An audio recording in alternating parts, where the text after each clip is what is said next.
राज्य मंत्री श्री सुनील गोथवाल, सचिव वाणिज्य और उद्योग मंत्रालय, श्री पंकज चड्ढा, अध्यक्ष ईईपीसी इंडिया,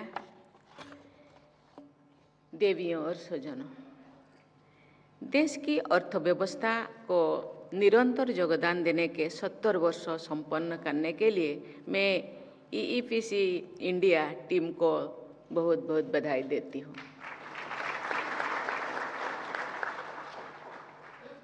इस उपलब्धि के लिए मैं वर्तमान और पूर्ववर्ती सदस्यों और पदाधिकारियों को भी सराहना करती हूँ। मुझे बताया गया है कि ईईपीसी इंडिया की गतिविधियों में विस्तार किया गया है। विगत 10 वर्षों में भारत के इंजीनियरिंग एक्सपोर्ट्स $70 बिलियन से बढ़कर $115 बिलियन से कहीं अधिक हो गया है।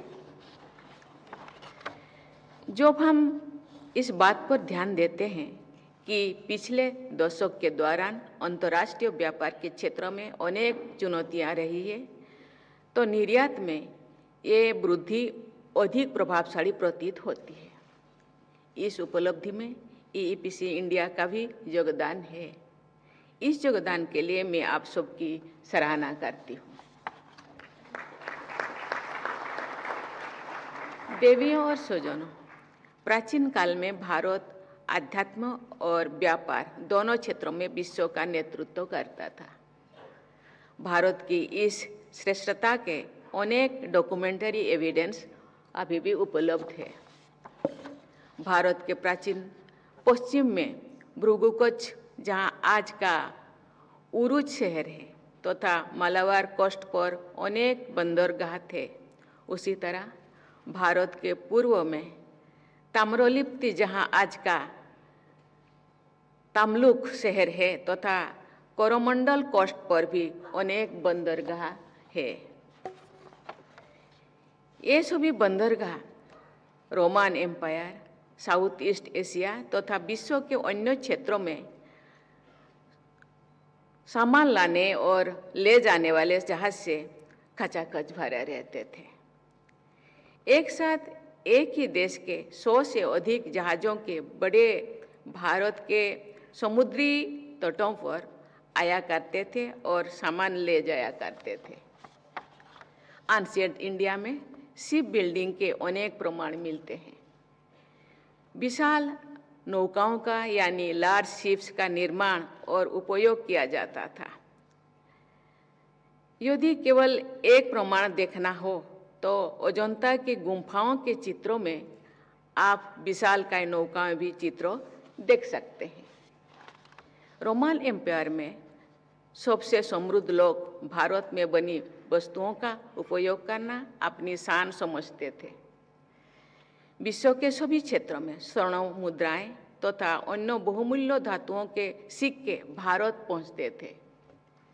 इतिहास को रोचक शैली में लिखने वाले एक समकालीन लेखक ने प्राचीन भारत के India the sink of world's most precious metals कहा है। भारत को फिर एक बार ज्ञान और व्यापार का अग्रणी केंद्र बनाना सभी देशवासियों का संकल्प होना चाहिए। अधिक आर्थिक क्षेत्रों में एक इम्पोर्टेंट सेक्टर होने के नाते ईईपीसी को बहुत दृढ़ता के साथ संकल्प लेना चाहिए। देवियों और स्वजनों, ईईपीसी अंतर्राष्ट्रीय बाजार और भारतीय उत्पादकों के बीच में सेतु का कार्य करता है। आपको ग्लोबल वैल्यू चेन में भारत की भूमिका को तथा भारत के उद्यमियों की भूमिका को निरंतर विस्तार देना है। वर्ल्ड ट्रेड ऑर्डर और इंटरनेशनल इकोनॉमिक ऑर्डर में हो रही परिवर्तनों में उनका कारण आपकी भूमिका और अधिक महत्वपूर्ण हो गई है। अंग्रेजों की एक कहावत है, when the going gets tough, the tough get going. Covid की महामारी से मानव समुदाय के समक्ष स्वास्थ्य का ऐसा गंभीर संकट आया था, जिसके तुलना लगभग 100 वर्षों से पहले स्पेनिश फ्लू नामक वैश्विक महामारी से की गई थी। साथ ही कोविड से एक अभूतपूर्व आर्थिक संकट भी उत्पन्न हुआ। उस दौरान भारत ने विशाल स्तर पर वैक्सीन का उत्पादन करने, महामारी से जुड़े प्रशासनिक प्रबंध करने, देशवासियों के सहित अनेक अन्य देशों की सहायता करने के जो उदाहरण प्रस्तुत किए हैं वो अभूतपूर्व था। कोविड महामारी के दौरान ही आत्मनिर्भर भारत अभियान शुरू किया गया है। उस अभियान के दूरगामी आर्थिक लाभ दिखाई पड़ती है। कोविड महामारी से उत्पन्न हर प्रकार की चुनौतियों का सामना करके भारत ने जिस आत्मविश्वास का परिचय दिया और राष्ट्रीय क्षमता को बढ़ाकर वैश्विक चुनौतियों का सामना करने का एक प्रेरक उदाहरण है। आत्मनिर्भर भारत अभियान का एक प्रमुख आयाम ऐसे सुदृढ़ अर्थव्यवस्था का निर्माण करता है जिस पर अंतर्राष्ट्रीय उथल पुथल का कम से कम प्रभाव पड़े। हमारे देश में उपलब्ध असाधारण क्षमताओं का उपयोग करते हुए वैश्विक व्यापार की चुनौतियों को अवसर में बदलने की जरूरत है। पिछले 7 दशकों के दौरान भारत के इंजीनियरिंग एक्सपर्ट्स डेस्टिनेशन में काफ़ी बदलाव हुआ है। बदलाव के ये प्रक्रिया आपको जारी रखनी है तथा राष्ट्र सर्वोपरि की भावना के साथ भारत की अर्थव्यवस्थाओं को निरंतर मजबूत बनाने के लिए कार्य करते रहना चाहिए। अनेक प्रतिष्ठित अंतर्राष्ट्रीय संस्थान आज हमारे देश की अर्थव्यवस्था की मजबूती को फैक्ट्स और लॉजिक के आधार पर विश्व समुदाय के प्रमुख प्रस्तुत करते हैं। ऐसे स्टडीज और सर्वेज EEPC जैसे संस्थानों के लिए थर्ड पार्टी सर्टिफिकेशन का महत्व रखते हैं। भारत और यूनाइटेड किंगडम के बीच जुलाई के महीने में किया गया comprehensive economic and trade agreement दोनों पक्षों के बीच के लगभग $56 बिलियन के मर्चेंडाइज एंड सर्विसेज ट्रेड को बहुत आगे ले जाएगा। मुझे विश्वास है कि इस एग्रीमेंट की सफलता की दिशा में EEPC द्वारा और अधिक सक्रिय योगदान दिया जाएगा। मुझे बताया गया है कि EEPC के लगभग 10,000 सदस्यों में 60% से अधिक micro, small and medium enterprises है। ये एंटरप्राइजेस बड़ी संख्या में रोजगार के अवसर प्रदान करती है।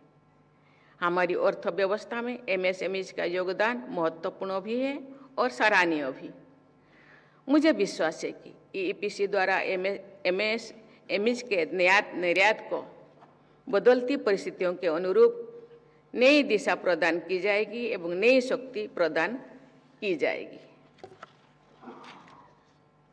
High quality engineering services and products at low cost Bharat की बहुत बड़ी शक्ति है। विश्व की सबसे बड़ी कंपनियों के ग्लोबल कैपेबिलिटी सेंटर्स भारत में है। समुचित प्रोत्साहन और इकोसिस्टम उपलब्ध कराकर भारत को ग्लोबल इनोवेशन सेंटर बनाने की सोच के साथ EEPC जैसे स्टेक होल्डर्स को आगे बढ़ना चाहिए। ग्लोबल इकोनॉमी और ट्रेड के एक्सपर्ट्स इनोवेशन इकोनॉमीज और कैचअप इकोनॉमीज के बारे में चर्चा करते हैं। इनोवेशन इकोनॉमीज विश्व के सबसे अधिक कॉम्पिटिटिव और प्रॉस्परस इकोनॉमीज हैं। भारत में उपलब्ध प्रतिभा और ऊर्जा यानी टैलेंट और एनर्जी को एनाबलिंग इकोसिस्टम प्रदान करके भारत को एक लीडिंग इनोवेशन इकोनॉमी बनाने का संकल्प आप सबको लेना चाहिए। EEPC ने जो महत्वाकांक्षा लक्ष्य रखे हैं उनमें यदि परिवर्तन करना हो तो मैं ये सुझाव दूंगी कि आप अपने लक्ष्यों को और अधिक विशाल बनाएं, अपने प्रयासों को और अधिक विस्तृत बनाइए, अपने सदस्यों को और अधिक प्रोत्साहन दीजिए। विकसित भारत के निर्माण के संकल्प को पूरा करने की दिशा में और तेज गति के साथ अपना योगदान दीजिए।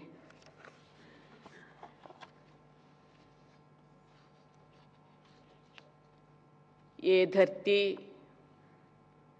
में जो कुछ है उसी के बदौलत हम सब है। चाहे हवा हो, पानी हो, धरती के ऊपर रहने वाले जंगल हो, पहाड़ों हो, पेड़ पौधे हो, और धरती के नीचे रहने वाले खनिज पदार्थ हो, और धरती के ऊपर रहने वाले जो भी टेक्नोलॉजीज इंजीनियर के द्वारा, लोगों के एक्सपर्ट के द्वारा, लोग पारंपरिक जो उत्पादन करते हैं उनके द्वारा, उसी चीज को सुंदर बना के देश भारत के गौरव को देखते हुए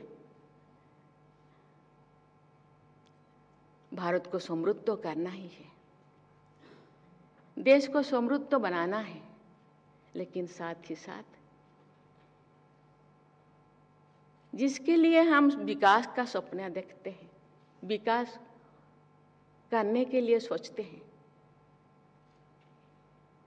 जो चीजें हम लोगों के पास कुदरत ने दो चीजें हमको विरासत में दिए हैं, उनको बचा के रखना है। वो बचेगा तो हम बचेंगे और धरती बचेगा। इसीलिए चारों तरफ देख के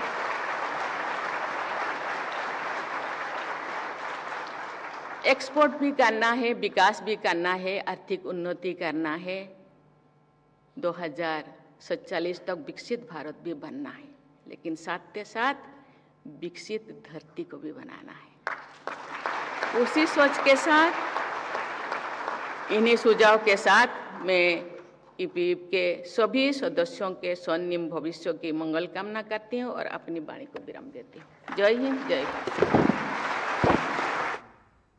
ईईपीसी के प्लैटिनम जुबली